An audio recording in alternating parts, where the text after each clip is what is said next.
Subscribe to our YouTube channel and press the bell icon to get the latest updates.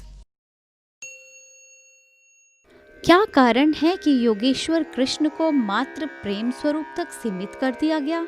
क्यों नहीं आज कृष्ण के महाभारत वाले स्वरूप की चर्चा होती?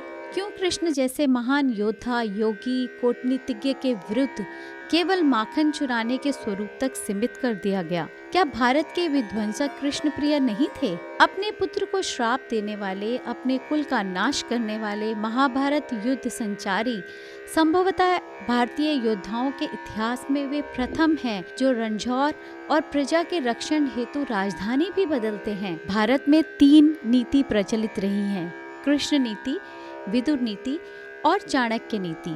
वर्तमान में केवल चाणक्य नीति के उदाहरण दिए जाते हैं और अन्य 2 नीतियों पर प्राय चर्चा नहीं होती है। कृष्ण को हमें केवल 2 रूपों तक ही सीमित कर दिया, प्रेमी का और उपदेशक का। उससे परे देखने की दृष्टि नहीं, ना ही उनकी नीतियों की चर्चा की जाती है, जबकि आज देश को इसकी महती आवश्यकता है। कृष्ण रूढ़ियों को तोड़ते हैं। वे राम की तरह समाज के उस वर्ग का प्रतिनिधित्व करते हैं जो तत्कालीन समाज में राजन्य वर्ग से दूर ही था। राम वनवासियों को लेकर युद्ध करते हैं, तो इसके विपरीत कृष्ण ब्रिजवासियों को लेकर इंद्र की सत्ता को चुनौती देते हैं।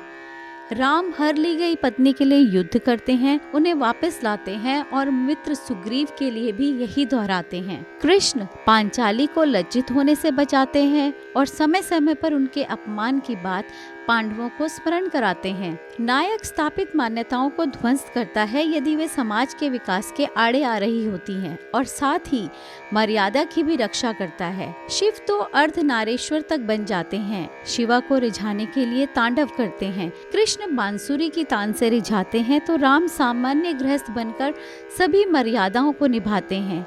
हमारे नायक, चाहे वो कृष्ण हो या राम, केवल एक प्रेमी नहीं अपितु योद्धा भी हैं। पुष्प तभी पल्लवित होता है जब वो रक्षित हो। इसलिए हमारे प्रभु के केवल प्रेम रूप के दर्शन न कर उनके योद्धा रूप के भी दर्शन करें। आने वाली पीढ़ी को उनके वास्तविक स्वरूप से अवगत कराएं।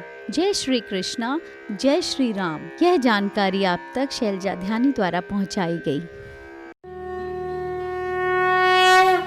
Subscribe to our YouTube channel and press the bell icon to get the latest updates.